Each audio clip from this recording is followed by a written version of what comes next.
शहर की हलचल से कोसों दूर अरावली की दुर्गम पहाड़ियों के बीच एक ऐसी इमारत खड़ी है जिसे वक्त ने भुला दिया है। Central royal boarding school.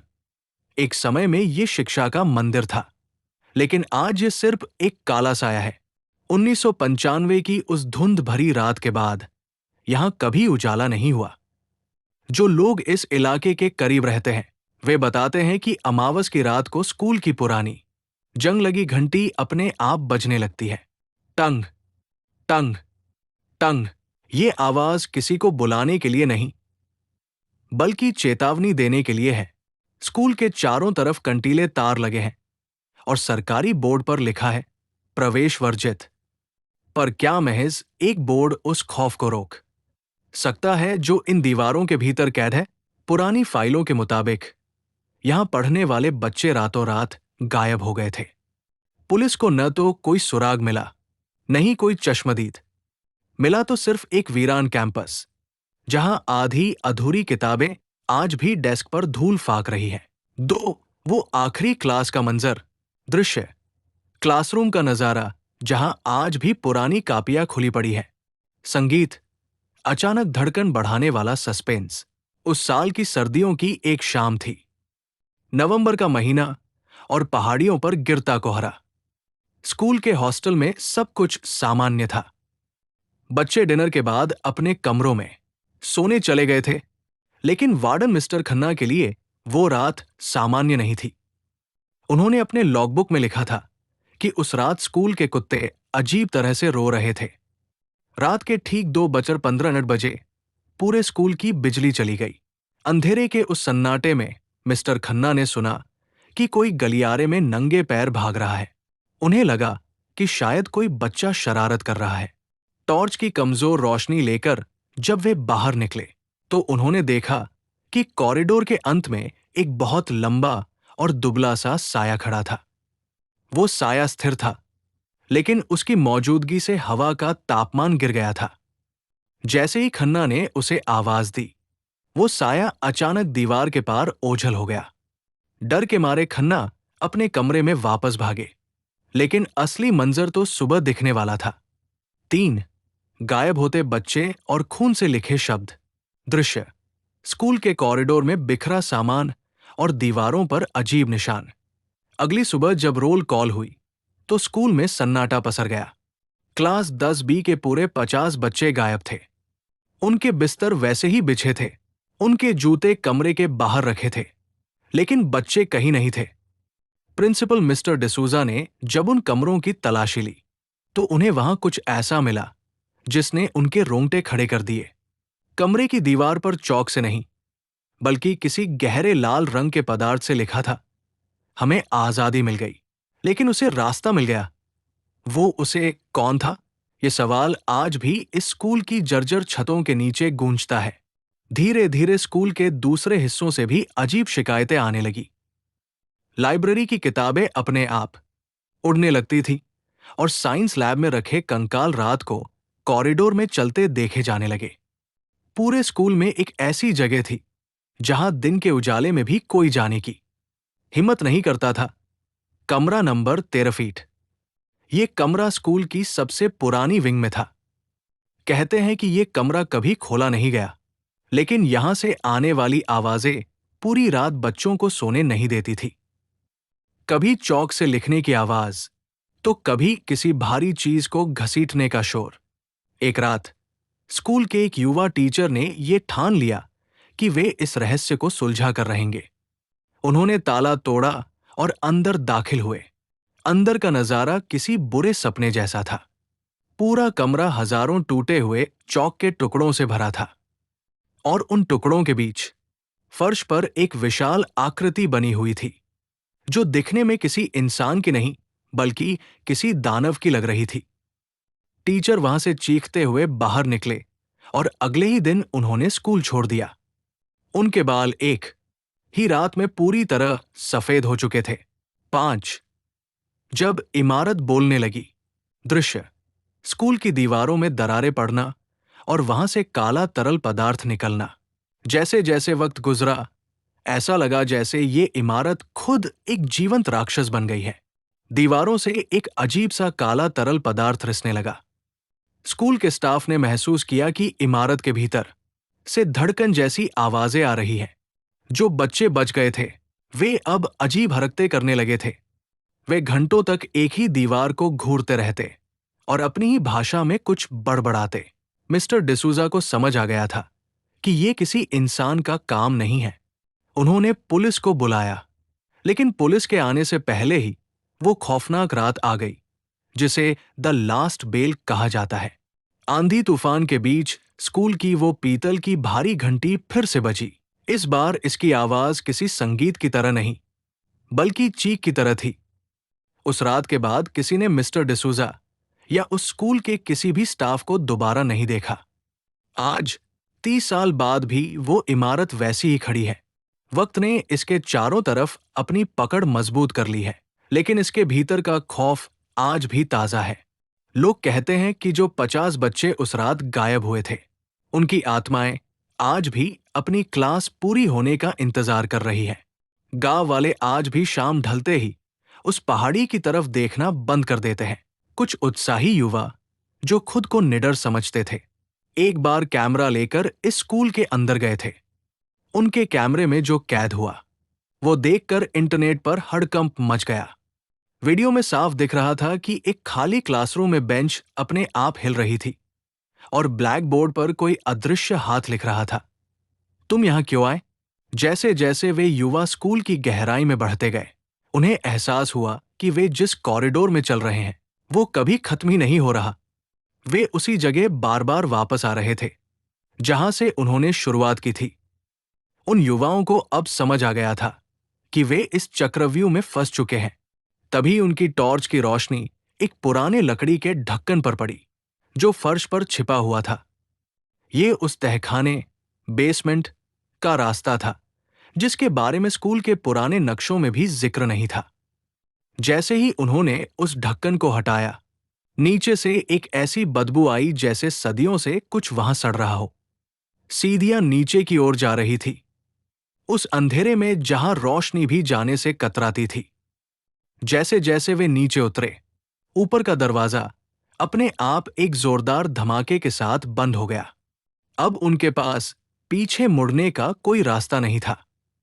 तहखाने की दीवारों पर उन गायब हुए बच्चों की तस्वीरें लगी थी, लेकिन उन सबकी आंखों को खुरच कर निकाल दिया गया था। तभी उस अंधेरे कमरे के कोने से एक मध्यम सी आवाज आई, क्या तुम भी हमारे साथ पढ़ने आओ? जैसे ही वो भारी लकड़ी का ढक्कन बंद हुआ, उन चारों युवाओं, आर्यन, समीर, रिया और तान्या के पैरों तले जमीन खिसक गई। ऊपर से आने वाली रोशनी का आखिरी कतरा भी गायब हो चुका था। अब वहां सिर्फ उनकी टॉर्च की पीली रोशनी थी और वो सड़न भरी बदबू जो अब और भी तेज हो गई थी। आर्यन ने पागलों की तरह दरवाजा धक्का दिया, लेकिन वो ऊपर से ऐसा जाम हो गया था जैसे उसे किसी ने बाहर से वेल कर दिया हो। तभी नीचे से वही आवाज फिर गूंजी, क्या तुम भी हमारे साथ पढ़ने आओ? आवाज किसी बच्चे की थी, पर उसमें एक अजीब सा भारीपन था, जैसे कोई बूढ़ा गला बच्चे की नकल कर रहा हो। रिया का हाथ कांपने लगा और उसकी टॉर्च की रोशनी कोने में पड़ी एक छोटी सी बेंच पर पड़ी। वहां कोई नहीं था, लेकिन बेंच अभी भी ऐसे हिल रही थी जैसे कोई अभी अभी वहां से उठकर गया हो। वे चारों मजबूरी में नीचे की ओर बढ़ने लगे। जैसे जैसे वे आगे बढ़े, तहखाना एक विशाल भूल भुलैया जैसा दिखने लगा। वहां कमरे नहीं, बल्कि लोहे के पिंजरे जैसे बने हुए थे। हर पिंजरे के बाहर एक नाम लिखा था।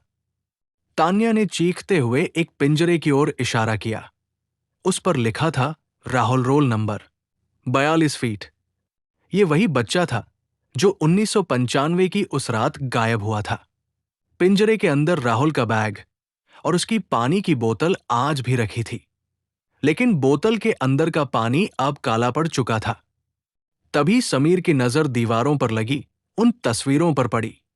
ये उन 50 बच्चों की तस्वीरें थी, लेकिन जैसा कि पहले देखा गया था, हर तस्वीर में आंखों की जगह सिर्फ काले गड्ढे थे। आर्यन ने गौर किया कि उन तस्वीरों के नीचे तारीख लिखी थी, परीक्षा का दिन, अनंत काल। चलते चलते वे एक बड़े हॉलनुमा कमरे में पहुंचे। वहां का नजारा देखकर उनकी रूह कांप गई। कमरे के बीचों बीच एक बहुत बड़ा ब्लैक बोर्ड था, जिस पर हजारों बार सॉरी लिखा था। लेकिन डरावनी बात यह थी कि वहां कोई चौक नहीं था। लिखावट उंगलियों से खुरच कर बनाई गई थी, जिससे बोर्ड पर गहरे निशान पड़ गए थे। तभी तान्या को महसूस हुआ कि कोई उसके पीछे खड़ा है। उसने मुड़कर देखा तो वहां एक बहुत ही लंबा, काला साया खड़ा था। वही साया जिसे सालों पहले वार्डन खन्ना ने देखा था। उसकी कोई शक्ल नहीं थी, बस एक धुंधला सा आकार था जो छत तक ऊंचा जा रहा था। वो साया धीरे से ब्लैक बोर्ड की तरफ बढ़ा और उसने आर्यन की टॉर्च की रोशनी में अपना हाथ बोर्ड पर रखा। जैसे ही उसने हाथ हटाया, बोर्ड पर एक नया संदेश लिखा था। क्लास शुरू होने वाली है, अपनी जगह पर बैठो। अचानक पूरे हॉल में ठंडी हवा का एक झोंका आया और उन चारों की टॉर्च एक साथ बुझ गई। अंधेरे में उन्हें सिर्फ एक दूसरे की सांसें सुनाई दे रही थी। तभी मध्यम सी नीली रोशनी हॉल में फैलने लगी। उन्होंने जो देखा उस पर यकीन करना मुश्किल था। जो बेंचें खाली थी, अब वहां 50 बच्चे बैठे थे। वे सब अपनी स्कूल यूनिफॉर्म में थे, लेकिन उनके चेहरे धुंधले थे। वे सब एक साथ अपनी कापियों में कुछ लिख रहे थे। लिखने की आवाज खर खर पूरे हॉल में गूंज रही थी। तभी सबसे आगे बैठी एक छोटी लड़की मुड़ी। उसका चेहरा पीला था और उसकी आंखों की जगह सिर्फ खाली गड्ढे थे। उसने रिया की तरफ हाथ बढ़ाया और कहा, मैडम, क्या मैं घर जा सकती हूं? मेरा होमवर्क पूरा हो गया है। जैसे ही उसने ये कहा, उसके हाथ की खाल धूल बनकर झड़ने लगी। डर के मारे आर्यन और समीर एक कोने की ओर भागे, जहां एक पुरानी अलमारी खुली पड़ी थी। वहां उन्हें प्रिंसिपल डिसूजा की निजी डायरी मिली। डायरी के आखिरी पन्ने फटे हुए थे, लेकिन जो बचा था वो खौफनाक था। डिसूजा ने लिखा था कि स्कूल के ट्रस्टीज ने इस स्कूल को एक प्रयोगशाला बनाया था। वे बच्चों की मासूमियत और उनकी ऊर्जा का इस्तेमाल कर अमर होना चाहते थे। उस रात 1995 में उन्होंने एक प्राचीन अनुष्ठान किया था, लेकिन कुछ गलत हो गया। वो शक्ति जिसे उन्होंने बुलाया था, वो उनके काबू से बाहर हो गई और उसने सबको निगल लिया। वो साया कोई भूत नहीं, बल्कि उस अनुष्ठान से पैदा हुई एक नकारात्मक ऊर्जा थी, जिसे अब हर पल नई रूहों की जरूरत थी। और अब 30 साल बाद वो ऊर्जा आर्यन और उसके दोस्तों के रूप में अपना नया शिकार ढूंढ चुकी थी। जैसे ही उन्हें सच का पता चला, उन्होंने वहां से भागने की कोशिश की, लेकिन तहखाना अब अपनी शक्ल बदल रहा था। जो गलियारा सीधा था, अब वो मुड़कर वापस उसी हॉल में खुल रहा था। तान्या चिल्लाई, हमें यहां से निकलना होगा। तभी वो काला साया दोबारा प्रकट हुआ। इस बार वो जमीन पर नहीं, बल्कि दीवार पर रेंग रहा था। उसने समीर का पैर पकड़ लिया और उसे अंधेरे की ओर खींचने लगा। आर्यन ने समीर को बचाने की कोशिश की, लेकिन साए की पकड़ लोहे जैसी मजबूत थी। समीर की चीखें पूरे तहखाने में गूंज उठीं और पलक झपकते ही वो अंधेरे के एक बंद कमरे के पार ओझल हो गया। अब वे सिर्फ 3 रह गए थे। बाकी तीनों एक कमरे में छिप गए, लेकिन वहां की दीवार पर पहले से ही एक नया नाम लिखा जा रहा था, समीर रोल नंबर 51 फीट। इसका मतलब था कि वो ऊर्जा अब समीर को अपना हिस्सा बना चुकी थी। तभी तहखाने के सन्नाटे को चीरती हुई ऊपर से एक आवाज आई। वो स्कूल की वही पुरानी घंटी थी, लेकिन इस बार घंटी की आवाज ऊपर से नहीं, बल्कि उनके पैरों के नीचे से आ रही थी। इसका मतलब था कि इस तहखाने के नीचे भी एक और तल, फ्लोर था। एक ऐसा पाताल जहां शायद उन बच्चों की असली रूहें और उस काली शक्ति का असली रूप छिपा था। आर्यन ने रिया और तान्या की तरफ देखा। उनके पास अब 2 ही रास्ते थे, या तो यही घुट घुट कर मर जाएं, या उस घंटी की आवाज का पीछा करते हुए उस और भी गहरे अंधेरे में उतर जाएं, जहां मौत खड़ी उनका इंतजार कर रही थी।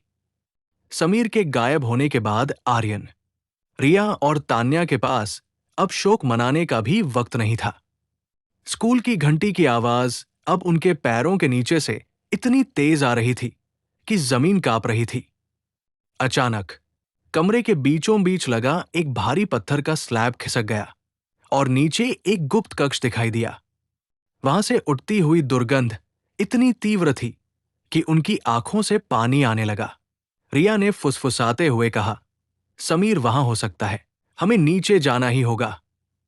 जैसे ही वे उस आखिरी पाताल में उतरे, उनकी टॉर्च की रोशनी एक ऐसी जगह पर पड़ी जहां समय जैसे हजारों साल पीछे चला गया था।